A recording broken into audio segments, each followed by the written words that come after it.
কিন্তু আর চলমান নাই। এখন কি করতে হবে, জনগণের ম্যান্ডেটটা নিয়ে জানতে হবে যে আগামী নির্বাচন হবে কিনা, জুলাই সনদটা হবে কিনা, এটা জনগণের ম্যান্ডেটের উপর নির্ভর করবে। যদি দেখেন জামাত ইসলামের যে আমির উনি সরাসরি বলেই দিয়েছেন, যদি আপনারা গণভোট না চান আপনাদের জন্য 26 সালের জাতীয় নির্বাচনও নাই। এখন গণভোটটা না হয়ে যদি আমাদের জুলাই সনদের আইনি ভিত্তি না থাকে, আমাদের গলায় তো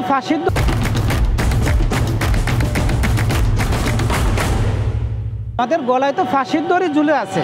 কারণ এটাও আমাদেরকে শেষ পর্যন্ত কি করবে, যে বিপ্লবীদেরকে ফাঁসিতে ঝুলাবে। যেমন শেখ হাসিনা ক্ষমতায় থাকতে তার বাবার খুনিদেরকে বিদেশ থেকে এনে ফাঁসিতে ঝুলাইছিল।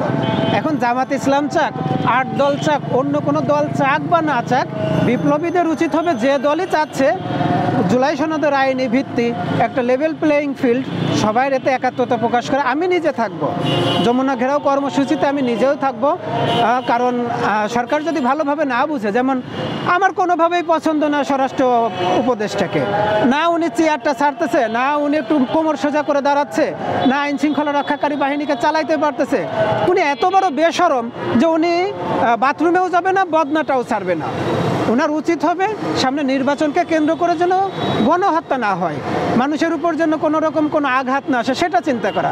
উনি চেয়ার ধরে বসে আছে। উনি কি বুঝেন স্বরাষ্ট্র মন্ত্রণালয়ের? আমাকে একটু বুঝাই বলেন তো, মানুষকে কেন মারতে হবে? আজকে বাসের ভিতর দেখলেন যে একজন মানুষ পুরায় মারা হয়েছে, উনি রাজনীতি বুঝেন?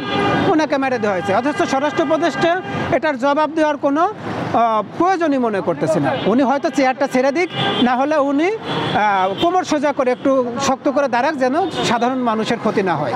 জুলাই সনদ তো দিতেই হবে, নির্বাচনের আগেই দিতে হবে, এবং যে কোনোভাবে দিতে হবে।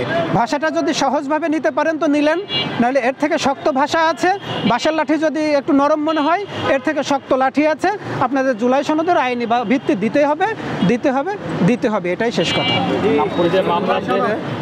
আমার নাম শামীম হাসান। ভাই, মামলার যে তারিখ ঘোষণা করা হয়েছে, এই থেকে আরো কিছুই হবে না। আমরা পুলিশকে বিশ্বাস করেছিলাম, স্বরাষ্ট্র উপদেষ্টাকে বিশ্বাস করেছিলাম যে তারা আইন শৃঙ্খলা রক্ষা করতে পারবে।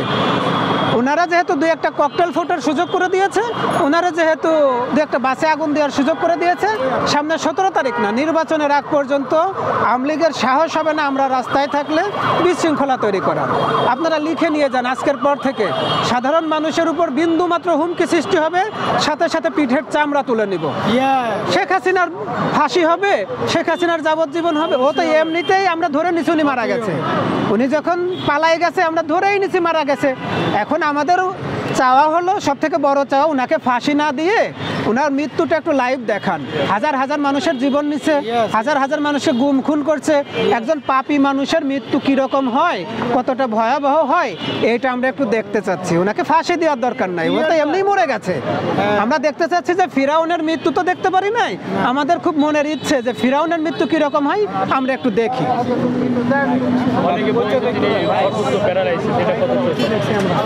ভাই, উনি প্যারালাইসিস হয়েছে নাকি ওনার ফাঁসি হয়েছে নাকি ওনার যাবজ্জীবন হয়েছে, ও আমাদের দেখার দরকার।